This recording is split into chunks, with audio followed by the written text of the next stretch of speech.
કપાસ બજારમાં રિકવરી તરફ તેજી ફૂંફાળો મારી રહી હોય તેવો માહોલ કપાસ બજારને જોતા આપણને દેખાઈ રહ્યો છે। સૌપ્રથમ એક ખેડૂત મિત્રની કોમેન્ટ હતી, તેને આપણે ધ્યાનમાં લઈને થોડી ઘણી વાતચીત કરી લઈએ। ધર્મેન્દ્રભાઈ જીવાણી, ગામ ધ્રાંગડા, તાલુકો જિલ્લો જામનગર, તેમણે કોમેન્ટમાં જણાવ્યું હતું કે ખેડૂત સમજીને ધીમે ધીમે વહેંચે તો બજાર ચોક્કસ વધશે એવું ધર્મેન્દ્રભાઈનું માનવું છે। નામ સહિત ખેડૂત મિત્રોને જણાવજો તેવું કોમેન્ટમાં જણાવેલું હતું, જે ખેડૂત મિત્રો હું તમને જણાવી દઉં છું। તમારું મંતવ્ય શું છે મને પણ પૂછ્યું હતું। ખેડૂત મિત્રોને આપણે અવારનવાર ભલામણ કરીએ છીએ કે અમારી પાસે સેબીનું લાયસન્સ ન હોવાને કારણે આગાહી અમે નથી કરી શકતા। ટૂંકમાં હું પણ એવું માની રહ્યો છું અને એટલા માટે જ મેં કપાસનું વેચાણ નથી કર્યું કે આવનારા સમયમાં કપાસમાં થોડી ઘણી તેજી જોવા મળે તો આપણને જે આ વર્ષે કમોસમી વરસાદ માવઠાને લીધે પુરવઠા ખેંચ પાછળથી ઊભી થાય અને સારી બજારનો લાભ મળે તો થોડું ઘણું વળતર છે તે આપણે વધારે મેળવી શકીએ। એટલા માટે મેં પણ કપાસનું વેચાણ છે તે નથી કરેલું તેવું મારું માનવું છે।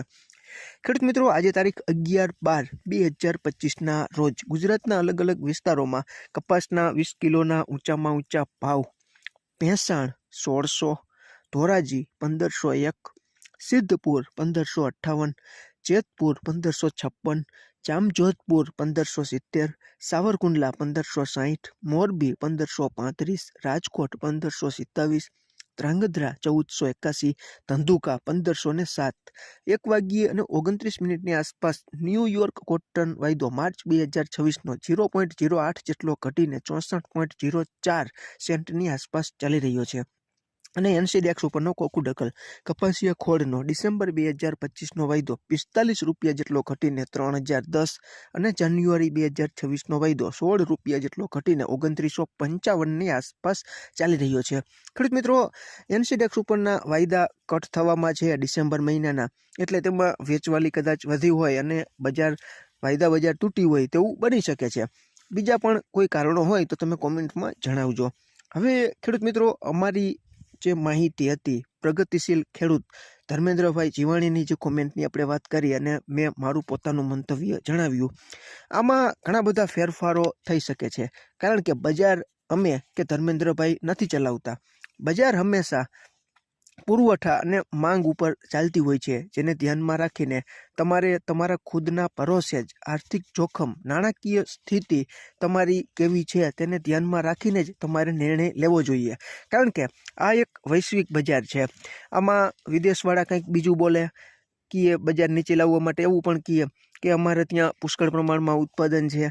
આપણે જોઈએ છીએ કે આંકડાઓ છે તે ઘણા બધા ઊંચા ઉત્પાદનના રૂના અંદાજ છે તે મુકાઈ રહ્યા છે અને પાછળથી તેમાં સુધારા વધારા કરીને એવું પણ કહી શકે કે કમોસમી વરસાદ વધારે પડ્યો અથવા ગુલાબી ઈયળ વધારે નડી ગઈ અથવા વાવેતરમાં કાપ હતો એટલે રૂનું ધારેલું ઉત્પાદન ન મળ્યું, તો સંજોગો છે તે ગમે ત્યારે પલટાઈ શકતા હોય છે।